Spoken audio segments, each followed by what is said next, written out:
বুঝতে বাকি নাই। যখন ইব্রাহিম আলাইহিস সালাম ডাক দিলেন, হে ইসমাঈল আমার সন্তান, ইসমাঈল আলাইহিস সালাম বললেন, বাবা আপনি কি আমার পিতা, যার কথা মার কাছে এতদিন বর্ণনা শুনেছিলাম। ইব্রাহিম ইসমাঈল আলাইহিস সালাম দেখেন বাবার সঙ্গে খারাপ আচরণ করেন। এখন বাবা সন্তানের জন্য শিক্ষণীয়, বাবা যে কোনো পরিস্থিতির কারণে অনেক মুসিবতে পড়তে পারে, অনেক কঠিন থেকে কঠিন কোনো শিকারে পড়তে পারে, তো এই জন্য বাবাকে কি করা যাবে না, হ্যাঁ খারাপ ব্যবহার করা যাবে না। তো দেখেন আল্লাহর হুকুম সন্তান এবং স্ত্রী, হ্যাঁ স্বামী আলাদা বিচ্ছিন্ন হতে হবে, আল্লাহর হুকুমে তারা আলাদা ছিল। আবার যখন আসলেন হযরত ইব্রাহিম ইসমাঈল আলাইহিস সালাম বাবার সঙ্গে দুর্ব্যবহার করে নাই। হযরত ইসমাঈল আলাইহিস সালাম বললেন, বাবা আপনার কথায় মার থেকে অনেক বর্ণনা শুনেছি, মার থেকে অনেক কথা শুনেছি। ইব্রাহিম আলাইহিস সালাম বলেন, ইয়া বুনাইয়া ইন্নী আরা ফিল মানাম, ইয়া বুনাইয়া ইন্নী আরা ফিল আমাম, হে আমার সন্তান আমি গতকালকে স্বপ্ন দেখলাম তোমাকে কুরবানি করতেছি। সুবহানাল্লাহ পড়ি। আমি গতকালকে স্বপ্ন দেখলাম আমি তোমাকে কুরবানি করতেছি। সন্তান বলেন আন্নী আতবাহু, সন্তান বলতেছে কি, ইয়া আবাতি ফাল মা তুমার সাতাজিদুনি ইনশাআল্লাহু মিনাস সাবিরিন। সন্তান ডাক দিয়ে কয়, ও আমার বাবা আপনি টেনশন করিয়েন না, আপনাকে আল্লাহর হুকুম, যে হুকুম পালন করতে বলা হয়েছে আপনি সেই হুকুম পালন করেন। সুবহানাল্লাহ। দেন সন্তান কি করে নাই, কোনো মুসুদ দেয় নাই। আমরা বলি বাবা আপনি ভুল দেখছেন, না আমারও দেখেন নাই, আমার বড় ভাইটার মনে দেখছে, আমি তো মোটা গাটা আমার দেখেন নাই, আমার বড় ভাইটা দেখছে। আমরা কি করতাম, হয়তো অন্যদিকে ঘুরাই দিতাম। কিন্তু ইসমাঈল আলাইহিস সালাম বললেন কি, না ইসমাঈল আলাইহিস সালাম এই কথা বলেন নাই, ইয়া আবাতি ফাল মা তুমার, হে বাবা আপনি আপনার আদেশ পালন করেন, সাতাজুদুনি ইনশাআল্লাহু মিনাস সাবিরিন, হে বাবা আপনার আদেশ পালন করেন ইনশাআল্লাহ। দেখেন ইনশাআল্লাহ দিয়েছেন, ইনশাআল্লাহ আপনি আমাকে কই পাবেন, সবুরকারীদের অন্তর্ভুক্ত পাবেন, ধৈর্য ধারণকারীদের সঙ্গে পাবেন। আমি কি হব না আপনার প্রস্তাবে নারাজ হব না, ইনশাআল্লাহ আপনার প্রস্তাবে আমি প্রস্তুত আছি। তো সন্তান বাবার থেকে শিখছে কি সুন্দর করে, ইনশাআল্লাহ আপনি আমাকে সবুরকারীদের অন্তর্ভুক্ত পাবেন, চলেন আমাকে কুরবানি করেন। ইব্রাহিম আলাইহিস সালাম ইসমাঈল আলাইহিস সালামকে নিয়ে চলে গেলেন মিনায়, চলো মিনাতে যাব। মিনায় চলে যাওয়ার পর এবার যখন ইব্রাহিম আলাইহিস সালাম সন্তানকে যখন কি করবে, জবাই করবে, সন্তানকে জবাই করবে। হে আমার মুসলমানেরা আজকে তো ঘটনা শুনতেছি, হুজুরের মুখ থেকে শুনতেছি, আরো ওয়াজে শুনি, এটারে কিছুই মনে করি না, গুরুত্ব দেই না। আজকে দেখেন যদি এই বাপের আর সন্তানের এই কাহিনীর কোন বাস্তবায়ন হতো, আজকের সমাজে কিন্তু এরকম এই আইন প্রথা জারি থাকতো, চালু থাকতো কিনা, সমাজে প্রত্যেকটা পরিবারের ভিতরে প্রত্যেক বছর আসলে এমনকি কুরবানির টাকা থাকা সত্ত্বেও আপনি দিতেছেন না, টাকা থাকা সত্ত্বেও আপনি দিতেছেন না, কোটিপতি হয়ে বসে আছেন কিন্তু আপনি কুরবানি দিতেছেন না।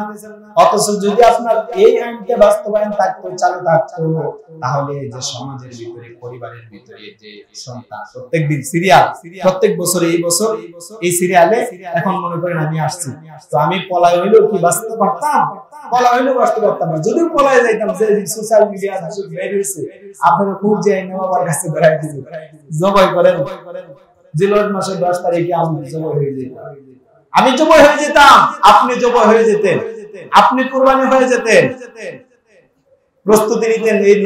এই আজকে চাঁদ উদয় হওয়ার পর থেকে আপনি প্রস্তুতি নিতেন। কিসের প্রস্তুতি? আপনি তো কুরবানির আগে আপনি নিজে মরে যেতেন, মরার আগে একবার মরে যেতেন, ঠিক কিনা? অথচ এই ঘটনা থেকে আমরা শিক্ষা গ্রহণ করি না। যেখানে মানুষ কুরবানি হয়ে যেত, আজকে তো আমিও কুরবানি হয়ে যেতাম, আমার ভাই কুরবানি হয়ে যেত, আজকে আমাদের প্রজন্ম থাকতো না। প্রজন্ম থাকতো, এভাবে যদি কুরবানি হয়তো প্রজন্ম থাকতো। কিন্তু আল্লাহ তো মানুষ কুরবানি এখানে পছন্দ না। মানুষ কুরবানি আল্লাহর মাকসাদ ছিল না। আল্লাহর কাছে মাকসাদ হলো লাইয়ানা লাল্লাহ বুতুহা ওয়ালা দিমাউহা ওয়ালা কিয়ানালুহু তাকওয়া। তাকওয়া মিনকুম, তুমি যে তোমাকে যে আদেশ করেছে তুমি আদেশটা কতটুকু পালন করো, আদেশটা কতটুকু তুমি পালন করো, এটাই আমার মাকসাদ ছিল। তো আদেশ পালন করছো যে তুমি পালন করেই লাগতেছো। তো এখানে মানুষকে আমি কুরবানি করতে পারি না, এই মানুষের পরিবর্তে আমি আল্লাহ একটা দুম্বা কুরবানি করে দিয়েছি। সুবহানাল্লাহ, দুম্বা কুরবানি করে দিয়েছি। না হইলে প্রতি বছর কি হইতো, পরিবারে একজন কুরবানি হয়ে যেত। তো যখন সন্তানকে কুরবানি করতে নিল, সন্তানকে যখন মিনার ময়দানে, যখন আরাফার ময়দানে, মিনার ময়দানে যখন সরায় দিল, সন্তান কুরবানি হবে, সন্তান ডাক দিয়ে কয়, বাবা তোমার জামাটা আমরা দেখছি প্রত্যেকদিন এটা জড়ায় ধরছে, নাকি গ্রামে গেছি, ভালোবাসা তোমার জামার ভিতরে পাইছে মা, আমাকেও তো মা পাইবেন আজকে যদি কুরবানি করে দাও, তাহলে আমার জামাটা খুলে মার কাছে পৌঁছায় দিও, মা যেন জামা থেকে গ্রাম নেয়, ভালোবাসা নেয়, সন্তানের ভালোবাসা কি করে এই জামা থেকে নেয়, তুমি আমার জামাটা আমার কাছে পৌঁছায় দিও। সন্তানকে শোয়ায় দিছে, শোয়ায় দেওয়ার পর সন্তান কুরবানি করবে। হযরতে ইব্রাহিম আলাইহিস সালাম ছুরি হাতে নিয়ে যখন জবাই করতে যাবে, অনেক লম্বা ঘটনা, এক এক দিকে এক একজন বলা হয়েছে, যখনই জবাই করতে যাবে জবাই হয় না, দেখছে ইব্রাহিম, আল্লাহ তো উপর থেকে দেখতেছে ইব্রাহিমের অন্তর ঠিক, ইব্রাহিম ডাইরেক্ট কি করতেছে, ইসমাইলকে কুরবানি করবে, এটাই পাক্কা শিওর নেছে সে। তো এটা তো কুরবানি হতে পারে না।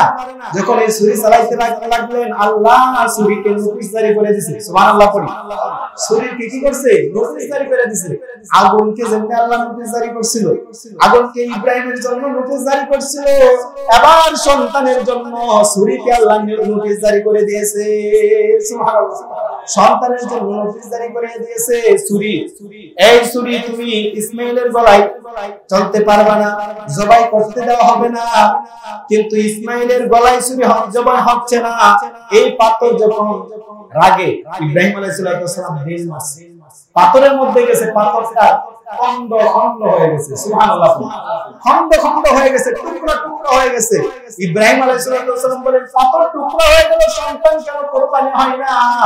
কিন্তু সন্তান তো কুরবানি এখানে মাকসাদ না। যখনই কুরবানি করতে লাগবেন, এই মুহূর্তে আল্লাহ পাক রব্বুল আলামিন হযরতে জিবরাইল আমিনকে একটা হুকুম জারি করলেন, জিবরাইল যাও যাও জান্নাত থেকে একটা দুম্বা নিয়ে যাও, জান্নাত থেকে কি করো, একটা দুম্বা নিয়ে যাও। ওই দুম্বাটা যে কুরবানি হয়েছিল, দুম্বাটা কার কুরবানি, কার পশু ছিল? তাফসীরের মধ্যে আসছে ওই দুম্বাটা হইছে ওই যে 2 সপ্তাহ আগে বয়ান করছিলাম, হাবিলে কুরবানি করছিল দুম্বা, ওই দুম্বা যে আল্লাহ পাক উঠায় নিছে, কবুল করে নিছিল, ওই দুম্বাটা হযরত ইসমাঈল পয়গম্বর কুরবানি না হইয়া ওই দুম্বা আল্লাহ পাকের হুকুমে জিবরাইল আমিন জান্নাত থেকে নিয়ে আইসা ছুরির নিচে ঢুকায় দিয়েছে। দুম্বা কুরবানি হয়ে গেছে, ইসমাঈল পয়গম্বর কুরবানি হয়ে গেছে। সুবহানাল্লাহ। তো সেই কুরবানি তো আজকে আমাদের এখান থেকে চলে আসতেছে। এজন্য সামনে আমাদের কুরবানি নিকটবর্তী, এই যে আমাদের আজকে থেকে আনন্দ শুরু হয়ে যাবে, আমরা গরু হাটে যাব, কুরবানি করতে যাব, কুরবানি গরু কিনতে যাব, ইনশাআল্লাহ যারাই যাব ইনশাআল্লাহ পকেটটা ভারী কইরা ইনশাআল্লাহ ওইলে যাব, বুঝেন নাই? গিয়ে গরু কিনবো ইনশাআল্লাহ, বুঝছেন? সব জায়গায় ইনশাআল্লাহ ইনশাআল্লাহ গরু কিনবো, তারপর ইনশাআল্লাহ জবাই করব, ইনশাআল্লাহ সব কিছু ইনশাআল্লাহ, তাহলে বরকত হইবে।